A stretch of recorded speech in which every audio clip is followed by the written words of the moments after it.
Hello, footies, and welcome back to FUT in Review. This is episode 696. Today, we're talking gameplay, and we've got three big topics for you. First, how to get the absolute best out of Claudia Pina, one of the most underrated players in the game right now. And then, what should you actually do when you win a corner? Because yes, there's a right way to use them. And finally, we're breaking down how to defend the spin meta that's driving everyone crazy. But don't worry, folks, you're not going to get my opinion. We've got experts on the show tonight. So let's jump straight in and say hello to the first one. Hello, John. How you doing, my friend? Yo, what's up? And also, the second expert, by no means anywhere less than that, it is my very good friend, James. How you doing, James? I'm well, thanks, Chris. Good evening, listeners. Good evening, everyone. But what we'll do quickly, just to break it down, is how has your week in FUT been? Let's start with you, James. How's your week been? A bit of a hit or a miss at the moment, Chris. Regarding the tournaments, got the rivals points done, got the packs and things like that. Still in Division 6, hoping to get out, of course. But it's just been a wee bit tricky, with just the lack of rewards, packs, things like that to try and improve your team. But of course, we'll dive into that later on. But it's been a hit and a miss. But I would say it was better than last week. So I'm trying to get the hang of this game. Eventually, I think it will come. Good stuff. We will get into this, folks. We'll make the game better for you. But John, very quickly, let's start with our first topic. Claudia Pina, are you a Piniesta? Yes, I am. Yes, I am. So much. I wish you would respond to my emails, though, because I do want to get it on the podcast while the hype is real. But yeah. Definitely. I'm a fan, yeah. I have her in my team, and thankfully you pointed it out to me and said you should start using her. But you guys know how to play the game far better than me. So let's start with you, John. What is so special about this card? For one, of course, she's pretty much affordable. Easy to link, so that's easy to have in your team. But of course, what stands out is her 5-star weak foot, and what's the most important skill she has is the low driven plus, right? What does this mean? I think people are like, she's not fast and she's good, but basically, it doesn't matter how or from where you hit the low driven shot, which is, just want to rephrase that. Just double tap, right? That's it. Mhm. Just double tap. No modifiers, just double tap. And it goes so fast and with such amazing accuracy in the corners that it's nigh unstoppable, I think, for many goalkeepers. And all you need is like an inch of space. You double tap and basically you score. While we're looking, I'm actually going to see if I can have her stats on my web app for you. But I think it's insane stats for me as well. And because she's so small, she also has, of course, the accuracy and the turning skills from it. She's got 88 dribbling with 88 ball control, right? Without any chemistry cells. Meaning if you go left, right, left, right, left, right, you don't even have to make a skill move. And probably you get that inch of space, you double tap, and usually it's a goal. However, there's a way to stop it as well, I think. Right, well, let's quickly ask James if he is a Piniesta as well, or do you not use her because you hate the meta? I packed her untradeable when she was at like 6k, Chris. So I was lucky that way. And I've got our teammate, CDM or CM. So yeah, it's been a good card for me. Very, very good card. I either play her up front or left midfield, and she's really done the business for me. And I do a Celtic Evo team and I do a first owner Barcelona team. So it was good to have her straight off the bat. And just what is it about her? And John's explained from his point of view. What is it about her that you really like? I just what John's really just said, the nimbleness. She's very, very small. She's good on the ball. The R3 when you do like a pass into the striker's feet, and if you do R3 and try and cause that wee bit confusion for the defender or the opponent, I think it works really well with her like first touch, and she just glides. So really, really good, and of course her finishing's really good as well. So overall, I've been really enjoying her. Yeah, definitely. I just checked, Chris. Yep. She's played rival games for me, 63 rival matches and 107 goals. There you go. Wow. Yeah. So that is almost, and then quick maths here, almost 2 goals a game, John. And what level are you playing at, if you don't mind us asking? What division are you in? I'm in day 4 now. Yeah. So, a high level, to be fair, Decent level. Oh, John, you're always so modest, my friend. You're Dutch. Just come and tell us the truth. But no, it's I think it's a good level. It's where I'm at currently. I think it's a fair level for me. It's not win 3 in a row, but also not lose 3 in a row. I think it's where I'm at now. Yep. So, John, you've told us when you sent us the script today, you were going to tell us how do we use Pina. For someone like myself, and you've seen me play, John, for someone like myself, what should I be doing, particularly with this card? Yeah, and the most important thing, you should not see her as a striker that goes in behind. If that makes sense. She's not fast. She hasn't got the strength which others do. So, for example, if you have Haaland and you send Haaland for a run and you use the L2 to shield players off, that's very, very viable, right? And I think James can acknowledge that. With Pina, that is not a strategy that actually will work because she will get pushed off the ball fairly easy, and her acceleration and top speed aren't that high. So she gets caught up, and it's actually really easy to defend when she's not having the ball, I think. Mm-hmm. Her strength lies in that nimbleness. And I've used her as a false 9. So she comes into the ball. What I usually do is just hold the L1 button, do a 1-2 pass, and then she will be sent away. So I play the ball towards her, then I do a 1-2 pass. Then she gets into the opening around the box. And then all you need is like an inch of space and just double tap you're in. So nothing fancy.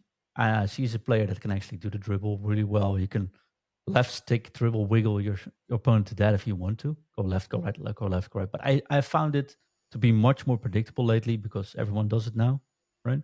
Mm-hmm. But I do think if you just use a simple L1 1-2 pass with her, so she launches the ball and then gets into space, she's actually very good with those runs. Then you have that little inch of space, and that's all you need to actually score. So I want to put her on poach or anything like that. I think false 9, for example, works tremendously well for me. So, and it's also because you're not expecting her to do that, I think, as well. Okay. So are you talking, John, and excuse me, our listeners are probably thinking the same thing as me. Where is she actually positioned when you do this 1-2 pass? Is she just out the edge of the box, or is it further back or further forward towards the opponent's goal? So I play a formation with 2 strikers and a cam, right? The Discord and the Patreon will get that formation soon as well. But basically, when she's false 9, she will drop around the circle on the box. Mm-hmm. Yep. Basically. And what that means is you can just play the ball towards her, but people will step in, right? Mm-hmm. And there's 2 ways to do this. If people step in, you can do the left stick dribble, or what James says, you press R3, and she just sort of lobs the ball. And people have the tendency to just go straight through you or straight past you. You could just turn around and just score, double tap, and it's a goal. But that just works once or twice, I've noticed in Div 4. Because if you did it once, the second time your opponents will not fall for it. So usually I start off with that, and the second, third, fourth, fifth time I just play it safe, get the ball with her, take 1 step back. So the first touch, you take a step back. That means your opponent can't tackle you straight away either. And with a bit of luck, they will start chasing you. And if they start chasing you and you don't do the 1-2 pass backwards, then she is nimble enough, often very much more nimble than the defender that's chasing you out the box, to get that little bit of space with a 1-2 pass over. Brilliant. Those the only 2 things I do with her. And yes, if you're on the box and you can dribble with her, she's nimble enough to get a little bit of space as well, or pass between the 2 strikers until you get a little space or someone steps out, sure. Mm-hmm. But I think 90% of the goals are very easy. And that's also because she's 5-star weak foot isn't that common yet, right? So it doesn't matter where she gets the ball. You can just double tap it. And I think James had a question about precision shooting, which we'll get on later. But there's also a little help you can get in making sure every shot just hits the target as well. Really detailed. Thanks for that, John. I'll certainly go back and listen to the podcast when it comes out. But James, just from your point of view, are those the type of goals that you're scoring with Pina? Or are you slightly different? Beautifully put, John, in every detail. Yeah, I totally agree. Yeah, I couldn't say any better, to be honest with you, Chris. Mhm. Yeah, definitely. I Just in mean, better English. what I was going to say there, though, is interestingly, John, no mention of pressing the run button or the sprint button, was there? Really? And I think this is a common thing that maybe players at my level do is as soon as you get the ball, you're pressing the sprint button. James, are you that person that just does not touch it, really, when you're in those Well, sort I've of said areas? numerous times on this podcast that the less you touch the sprint button as your friend. You know, you really need to be disciplined with that, and then you can, of course, especially now with how different and better left stick dribbling is in the game. Then yeah, definitely you can actually, in my opinion, like dribble yourself out of trouble, even in like a defensive point of view. But last year you couldn't really do that, in my opinion. I think this year you can with the left stick dribbling. Yeah. Or maybe I should have also put in that I don't use a hunter on her because All I don't right. think speed is her strength either way. Mm-hmm. So how I apply chemistry styles, it's a topic for another show maybe, but is I will raise the strengths of a player and not raise the weakness of the player. That makes sense. Okay. So if a player is high shooting, I want my chemistry style to maximize his shooting, for example, if that's the key attribute for that player, Mm-hmm. and not make her fast because she's not fast enough. That's not her strength, and she's not never going to be as fast as a striker that's just fast, right? If that Yes. makes sense. Mhm. So in this situation, I've tried two. I think I used Maestro and I used Marksman. And Marksman is increasing the finishing, of course. But I went back to Maestro because I do feel that the increased ball control and the increased attacking position actually makes her a little bit easier to play as a false nine. Especially at first touch does definitely help there. So I use her on a Maestro, which probably isn't common either. Mm-hmm. But yeah, it's very uncommon compared to what I see on FUT IN, where 86% of the people use a hunter on her. Mm-hmm. So I use a catalyst. I do, just to upgrade the passing on her. I can see that as well, yeah.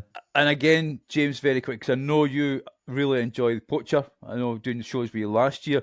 What role have you given her in your team? And what positions, what formations do you play as well? Sorry, just so the listeners know. I played every formation in this game recently, but it's probably about 4-4-2, 4-4-1-1. I played 4-2-2. I've played in, I like a poacher support, or I like a false nine. Just whatever Right. one that she's just going to be slightly just come back, then run. Like Yeah. poacher support, and then also she'll auto press as well. So that's pretty good. But yeah, false nine to get the plus is always the best option to choose, especially this early on. You want as many players as possible on the plus roles as possible. Brilliant.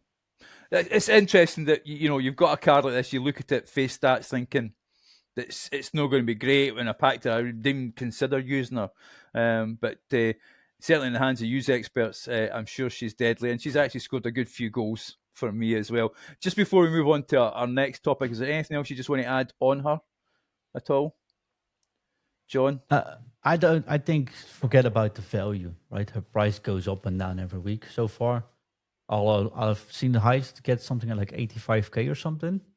Currently, she's at 60. Mm-hmm. This will be a card that's probably worth 25 in 3-4 weeks, right from now. Who cares? Yeah. That's all I want to say. Spend the money on. I did the same with Virgil. I put the money in Virgil van Dijk. He works for me. The money, the price is dropping. I don't care. It keeps him in my team. It's fine. I'm honestly considering putting like an Evo, applying an Evo on her, even if it's like a, what do you call it, a cosmetic Evo, Yes. just to make sure I can't even consider selling her again, just to keep her in. Brilliant. So, guys, there you go. How to use Claudia Pina. Hopefully that helps massively as well. And we'll move on to our next topic very quickly, which is corners. But John, just mindful, I didn't ask you, how was your week in foot? My week in foot was better than my real week. No, so it's for everyone that doesn't know yet, I broke my shoulder. So there's that, which makes gaming a little bit harder, I've noticed as well. like the first half hour or so, right? Then it starts to ache, and after an hour, like, I need to move my arms. This is just getting too much. So that sort of sucks. Well, that really sucks. But my weeks before, yeah, we good. I think I promoted to day 4. Got 2 new formations ready to go. So weird formation as well, but I'll talk about that later. But just to notify everyone, it's a 5-2-1-2. And not because 5 back is very defensive, but it makes you play a little bit slower against the very aggressive players. And like I've seen the coaching the last 2 weeks, people concede a lot of goals, but not necessarily because the defending is poor, but just because they concede the ball far more than they have to, which leads to far more chances. And of course, with defending being a little bit harder, chances are you get more goals conceded. So it's not necessarily that defending is hard. I'm not playing 5 at the back for defending, but just to make sure I have to play out slower and give the ball away far less often. And the 4-2-2, which I think is very cool attacking, but definitely has its weaknesses. So I'm not a huge fan of using the whole time, but it has a space when you are down, I think, in this game. But maybe James has an opinion about that. But yeah, pretty good. I did buy NetFed this week. Good. Finally. And I did sell NetFed already. All right. Okay. Sorry about that. Mr. Nedved listening at the moment. Yes, and I mean, everyone knows how big of a fan I am from NetFed. I've always been in the game, but power shot just isn't it this year. Right. And having someone with a power shot on cam and not necessarily being able to take a quick shot so far isn't really working for me. So I had to sell him, lost 20k on him, which sucks. But then again, I did get a chance to try it. So looking for a new cam. But yeah, it was nice to have him. And I pulled Bombastor at left back. Oh, nice. From the hero pick, or how do you call it? Hero SBC thing. Yes. Yeah, she's terrific. So I had Balde at left back, and now I have Bombastor as left back. She's way stronger. I think I quite like her far more. More versatile as well. So yeah, pretty decent week. I would rate it well, except for the shoulder, I would rate it a proper 7.5 out of 10. Very good stuff, mate. So, John, just as you're saying there about your 5-back formation, and if we've got any new listeners here, how can they get a hold of your formations? Where can they go to join the Discord? Just go to patreon.com/FUT IN review. So FUT in review, of course. If you have all the content is available for everyone that's not a we have a tier which is called Pitchside Pal, which is €5 a month, I think, £5, £4, £5 a month, something like that. Everyone with that gets early access, but also, of course, these tactics. The thing is, though, I think the meta's pretty much evolving. So, for example, we brought out a 4-1-2-1-2 narrow, I think, a second day, James, somewhere around that period, or rather early on. I'm not sure that one's really viable anymore, so I don't think we're going to publish those tactics on the public feed. So very often I find a tactic that works. I put out a quick video to make sure all the Patreon supporters and everyone in the Discord server, which of course you get access to when you're a supporter, get those tactics in so they can use it ASAP. But if after 2 weeks I want to make it public and I don't think it's viable anymore, I'm just not making it public. So some tactics will stay behind this paywall, but I think that's one of the benefits people get from it. Brilliant. Yeah. No, good stuff, mate. So you talked about tactics here, John, and we're going to now talk about corners, dreaded corners. James, take it away, my friend. What is it about corners that's causing us all a problem? Just again, the defence, really, isn't it, Chris? And also, like, a lot of players are more nimble than defence. The jockey animation needs a wee bit quicker, but we can talk about that another day. But it seems like just the usual corner techniques that have been around in the game for a while now is always surfaces probably at the start, I would probably say, like these few weeks before something gets patched.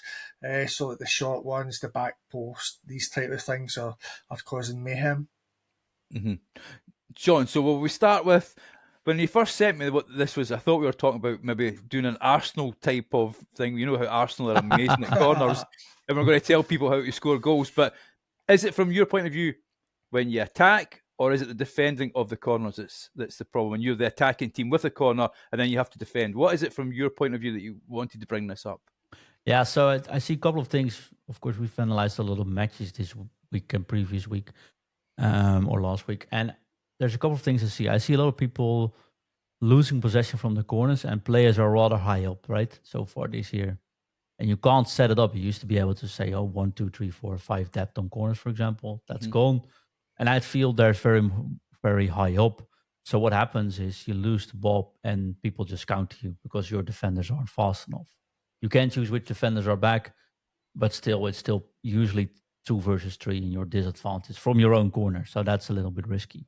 On the other side, on defending corners and the attacking bottom, but there's also a very decent way to control corners and actually get a good chance out of most of the corners, especially if you're not knowing it. And that's the back cross, the back post cross, but not the back post cross as you used to know it. So what happened last year is you get someone to come towards you, you pass the ball towards the player, you go a little bit to the side, you get the ball back, and then you cross to the second post, right?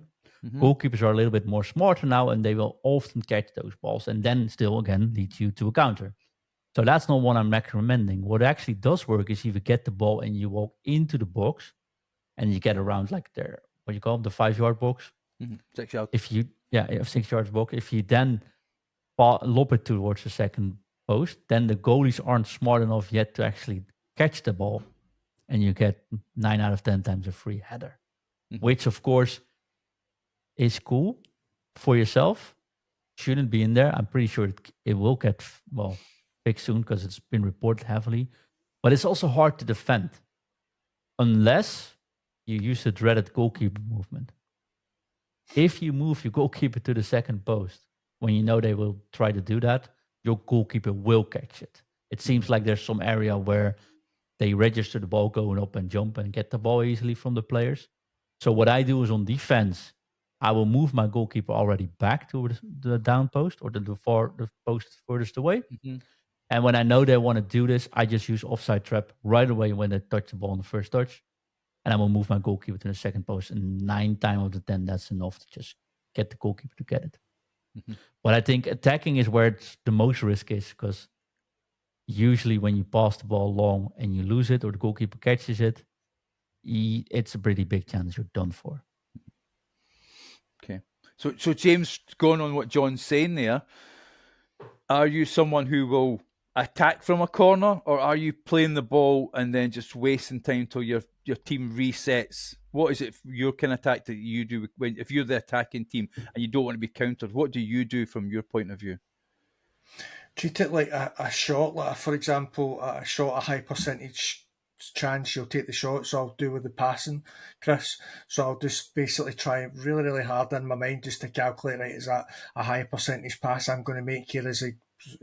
Just think about it a wee bit more now, because of what John's just explained there, you know. So it's just thinking about it and just going for it. But at the same time, balance, of course, Chris. Yes, no, definitely. Sorry, John. No, it's so what I'm saying is, just do not, as long as this is the case, right? Just stay away from taking long corners on attack. I mean it. I don't think it's ever worth the risk so far. The chance you get countered is so much higher than you actually scoring from one of those crosses that I would always play the ball short. Go for that back post cross if you have the option. If not, just pass the ball around the box, let them charge out. And very often you get a chance because they want to rush out, and you just have so many players crowded your box that you have a little bit of option. And if then Claudia Pina, for example, gets the ball, they get the shot in and it's done. But for now, I would just say, do not take a long cross on the corner directly, because it usually just leads to losing possession. I know it sounds chicken, but or cowardice. I don't know how you want to say it. But smart, I would say, John. Let's call it smart. I don't think it's worth the risk, right? Wise, yeah, exactly. Wise. Can I just then ask? Because I've seen some things, when this kind of reared its head this week, I've seen some things on X where people have said potentially changing the roles of your players. Is that something that you guys do, James? Do you change the roles at all in terms of who stays back, who goes forward when it comes to corners? In terms of assignments and team Yes, management, yeah, yes, I do, yeah, definitely. I will have I'll always go for short, so I'll always have my best dribbler taking the corner, even if it's got a play style or not, or whatever, passing or whatever. I'll always have my best dribbler to do the short pass, right. and then I'll try my tallest player and the target player, maybe back post another but then I try my best not to use any defenders, maybe just one defender, Chris. Because, like John said, the counter it's brutal this year, especially on the corners, like we're just discussing right now.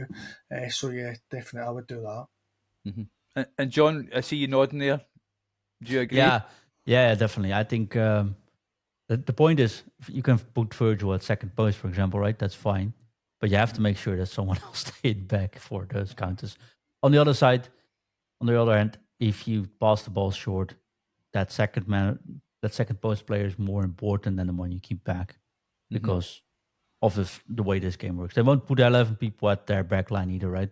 So once you get the ball and you do a close tap from a corner, it will sort of look like a far more realistic stand from your players after that. If you then lose the ball short, the problem isn't that big, I think.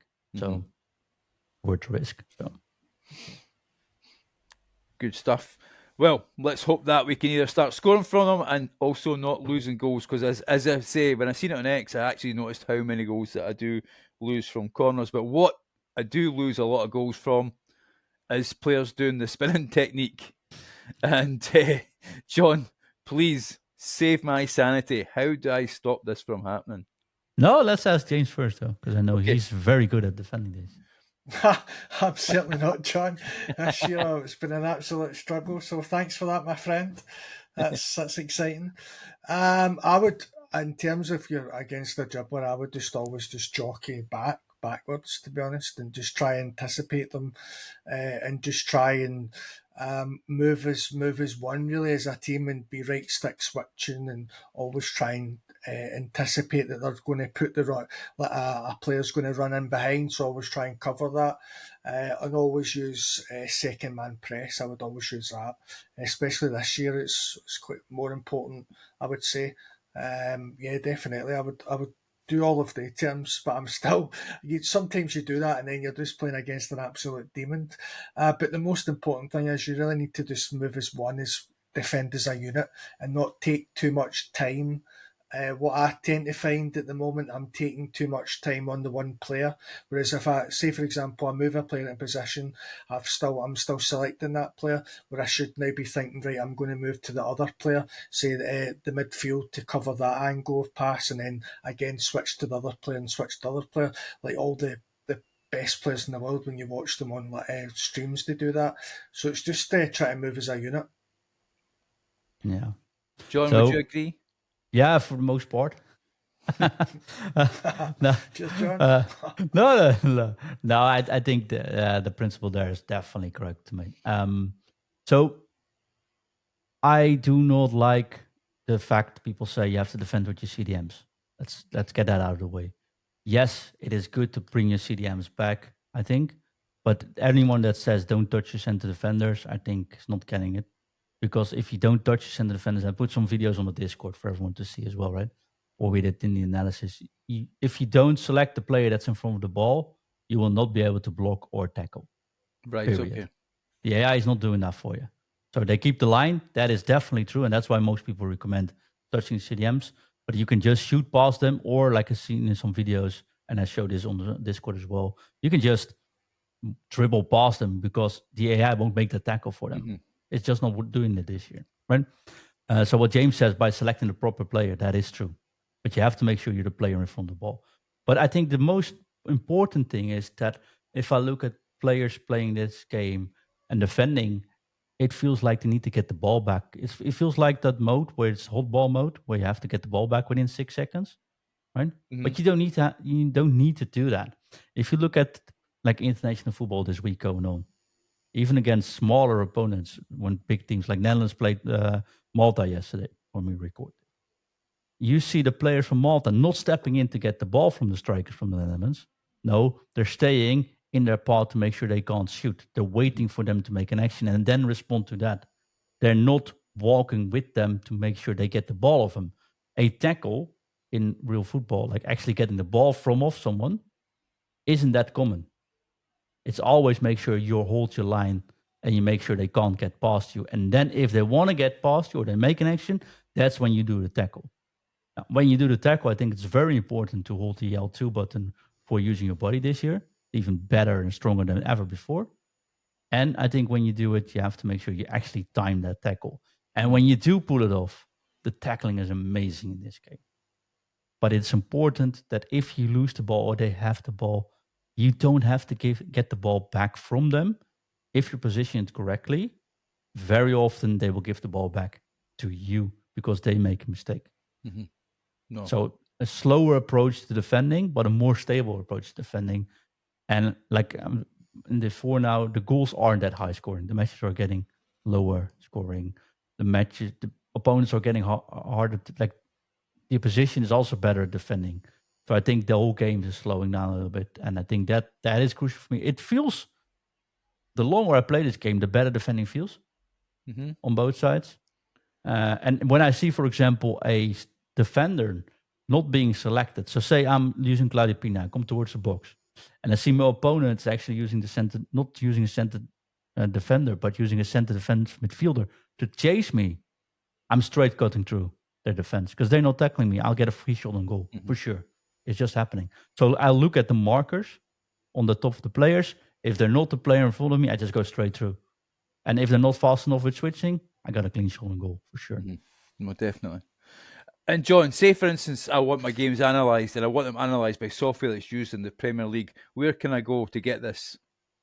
Of course, it's footcoaching.com. And you can actually use, that's a nice bridge of you there, Chris. You can also use the code FUTINREVIEW15 for a 15% discount right now. Yeah. And guys, as I say, you may be wondering why I mentioned it, because John put a goal on this week using that software, which is great to watch, and it was a visual aid for telling you how to defend. Exactly what John said. The player was too slow to switch to their centre back, and John was clean through and scored an amazing goal. I knew it was John because it was the Feyenoord strip he was using, as you can see with the badge today. And but just on that, John, I just wanted to ask you a question, and I want to direct people to James's X account, to Lando77, where he's put a goal, and you mentioned it there, patient play. So he's put patient play and first touch. But as I watched the goal that James scored, I noticed something very quickly. I just wanted to bring this up. For me, I have a slight issue with James was the attacker. He passed the ball into the centre of just outside the box. The two players that his opponent had looked like CDMs. They seem to be a big, massive gap between the CDMs and James' midfield. Is there anything that people could do in terms of trying to combat that? I know it's difficult for you, John. You've not actually seen the goal, but I'll see that. So let's ask James. So I'll ask James that one then. James, when I seen your goal there, as I say, you passed it into the centre of the pitch, and then what happened was your midfielder had a lot of space because the CDMs seemed to be standing inside the opponent's box. Is there anything you think that opponent could have done to combat that? I feel it might have been a CDM issues where his CDMs are too deep. He's also not selected them enough, and then going back to what I was saying, he's no pressed me as a unit. I've been able to just take my time and just pick my way apart, whereas if he was just quicker with the switching, then possibly it could have got me. But yeah, I feel in this game that maybe, and I might be wrong, I feel as I'm trying to get a hang of this game, I feel that CMs this year could be slightly better than CDMs in terms of defending, because they'll hold the line for you much better than the CDMs. Then, like you said, CDMs will come a little bit deeper, and then, for example, triangle plays for the offensive player becomes that wee bit easier. Whereas if you actually press manually in a 4-4-2 and quickly select players and then cut off the angles, I feel it's a lot better because you've got two lines. Whereas a CDM, and there's too much space there in my opinion. So I would possibly say that. John, you've analysed a lot of matches so far. Do you feel that could be an issue, or is it just a switching issue? No, I think I think I agree with James here. I do have the feeling that very many people use the six at the back sort of goal, like four back line and then two CDMs Mm-hmm. because it feels safer in defense. But what it does do is it leaves a massive gap between anyone up top, and like the midfield is just not there at all, right? Mm-hmm. And if you are patient building up and not just rushing forward waiting for those through balls to come up, there's actually huge space. That's why the 4-1-2-1-2 was so super effective at the start of the game. People getting used to a little bit more, and it's the 4-2-1-3 is actually sort of disappearing to the background now already. It's shifting I think, a little bit faster than we used to have. It used to be the only viable formation, and people started off that way. But you can see, like what James says, you are actually inviting the most of the players in now. And if then they stop losing the ball on possession, suddenly that 4-2-1-3 isn't that strong because on attacking, when the opposition is just in position or has a midfield, is actually not that good. Mm-hmm. It's good on a counter formation, but that works. Except it's very easy to score in this game. Mm-hmm. So I think the 4-2-1-3 or anything. That's why I said the 4-2-2-2. It's decent, but it has the same issue. It has a massive gap from the CDMs up to the strikers, right? So your only option is to go like 90 degrees to your cams, but it's very predictable, and that's sort of thing what goes. And I think most of the that's why I like the 5-2-1-1, 5-2-1-2, not because it's five at the back, because it has one extra center defender that picks up those through balls to the middle, or you have one extra defender that actually is able to use a little bit more pressure on the defense without actually breaking everything up. Mm-hmm. But when you get the ball, you have a clean pass forward, which most of the formations currently do not have.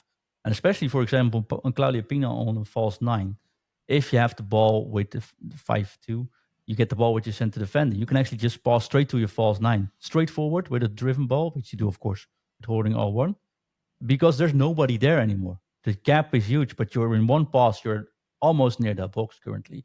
Mm-hmm. Sure, there's six people standing around, but all you need is a little bit of space to take a shot. And I think safety and numbers in the box is soon starting to disappear if people get to know this game a little bit more. And then I definitely agree with James. Well, we're seeing, I think definitely in the pro scenes already a 4-1-4-1, 4-4-2 flats variant, for example. I think we're going to see more of that. And I wouldn't be surprised if we saw a return of something like a 4-5-1 soon as well. Yes. Mm-hmm. So there you go, guys. Absolute brilliant information there from everybody on our three topics there on how you do. As I say, if you want more, look us up at patreon.com/FootReview and join the Discord. But access to the Discord also lets you ask questions for the show and also join the show live. So we've had a couple of them tonight and we've only got a few minutes left. So someone who's joined us live tonight is our good friend Johannes, and he has asked a question and I'm going to read it out. And John, I'll let you answer this one. So it says, my game changer in EAFC 26 is the sprint button, which lets you stop immediately when other buttons pressed. Let your opponent move in any direction and let you decide what action to take next. So smooth. And out of standing still, even lets you play far more precise passes.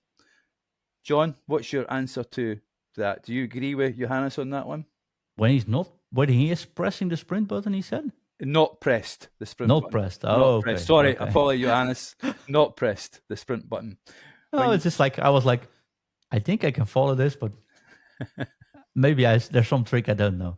Yeah, I think the sprint button is a massive, is always been sort of a thing that people tend to touch because of a habit.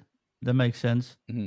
But especially in this game, passing, everything's, I don't know the exact numbers, of course, but when I do help people, I would say shooting, passing, tackling, it's all sort of 20% more accurate when you don't touch that sprint button, Mm-hmm. right? And the same with jockey. You hold both buttons to get near someone. Once you're close, just use your shielding. Drop the sprint button in that movement because you will sort of slide a little bit more when you hold it, and that's the extra meter someone like Pina has that they can score from. But also, and I think I want to say something else, but Johannes has a point. He also has a weird controller layout. So Yes. the buttons he's mentioning probably are what everyone else is using. Yeah. We can just attest to that one, having watched him play in Crete at the event, how much time it took for Johannes to get his pad sorted out. So, no, thank you, John, for that. And as I say, we're going to just wrap up the show very quickly. But again, if you're a member of Discord, you get to ask the questions inside the Discord, which Bankia has done. I'm going to pass this one to you, James, if that's okay. He wants to talk about finishing. He says, I am very comfortable with precision shooting since FC 25, but really struggled to finish this year. Can you give Bankia any tips, please? I was at the start, to be honest. It's I can't really put my finger on it. It's slightly different, but it's the same, if that makes sense. But what I would certainly say is, when you're going to shoot, just think a wee bit 1 second or 2 second, hold off a little bit, and just wait on your opponent's goalkeeper. In my opinion, Chris, I would wait for that, and then you just do the opposite, and then precision, fast, boom, it's a goal, really. So I feel it's just a learning curve. Just it's slightly different. Just try and get used to it a wee bit better. And I feel it's still, it'll just be similar to you, and it'll just come back just like last year. But the main focus is really just think maybe a second before you hit it. Let them move the goalkeeper. Easy goal. Mm-hmm. Definitely. Can I say an opinion, unpopular opinion? About shooting? Of course you can, John. And James will hate me for it. I turned off precision shooting and went back to assisted shooting, and now Pina does not miss the target at all. Well, I was like, why am I complicated? Yeah, and I would normally totally 100% agree, but I've seen a lot of people struggling with finishing. Mm-hmm. I don't struggle, because if Pina or this low-driven shot currently hits the goal, it's almost certain a goal. And why would I make it even harder for myself? Because sometimes you just have that little inch just to have to take the shot, right? Mm-hmm. At least let it hit the target then. And it's so fast, so strong, that maybe it could be a little bit further in the corner, but it's enough because it still goes in. So. Well, I would say turn off precision, then use assisted to build up the confidence, and then go back to precision shooting. In my opinion, to the listener, I would say that. But I'm in the precision shooting camp. Yeah, no, like I said, normally I would agree. Corner, John, but like I said, normally I would agree with you there, but I just switched back myself. Like I can do precision shooting, but I'm like, I hit 90% of the chances, but without it currently, I just hit 95% of the chances. So why would I hamper myself there? Chris, I don't know if it's time for it, but if you want, I do have a Claudia Pina killing player in this game, though. John, you have 60 seconds then. All right. So, low-driven shots are strong because they go over the floor and they're very fast, and goalkeepers are too slow. Right, James? You agree with me there? Uh-huh. Okay. So, the one card that's actually able to stop Claudia Pina when on goal is her male teammate, Ter Stegen. Because he has save with feet, or feet work, I think it's called these days. And feet work will actually enable when low-driven shots to use his feet first. And he's very tall, very fast on reflexes, and he will just use his feet to block low-driven shots, especially when you do goalkeeper movements. So I have found that using Ter Stegen, which is just something like 6-7K, something like that, I don't even know the exact price, is actually a proper way to prepare yourself for the low-driven shots from Claudia Pina for this weekend. They did it in 45 seconds, Chris. Is that all right for you? Brilliant, mate. Brilliant. So, amazing. So there we go, guys. We have talked about Claudia Pina. We have talked about how to stop Claudia Pina. We have talked about corners. We have talked about loads tonight. So thank you very much for everybody for listening. If you enjoy the show, Foot in Review is part of the In Review family. We have more than just one show. We have Race in Review, where you get some amazing opinions on Formula One. And John has converted me. I actually enjoy Formula One now, but don't tell him that, please. And we also have the amazing Football in Review, which is a show about real football based around fans of clubs. So please check out those two shows. They are just as good as this one. And by the way, You get the show for free. So please like, subscribe, and rate the show 5 stars once you get a chance to do it. Okay? So if you're driving at the moment, please don't stop your car and do it. But when you get to your house, please like, subscribe, and give us a 5-star rating as well. Thank you, guys. Been absolutely amazing. I'm going to listen to the show when it comes out. I'm going to take all the notes down, hopefully improve my standard of play that I've got at the moment, which is pretty poor, I'll be honest with you. But there is just one thing left to do, and that is to Drop it. Drop it. drop it. Drop it. F-U. T. F-U. T. F-F-F-U. T. F-U. T. T. T. In the U. F-U. T.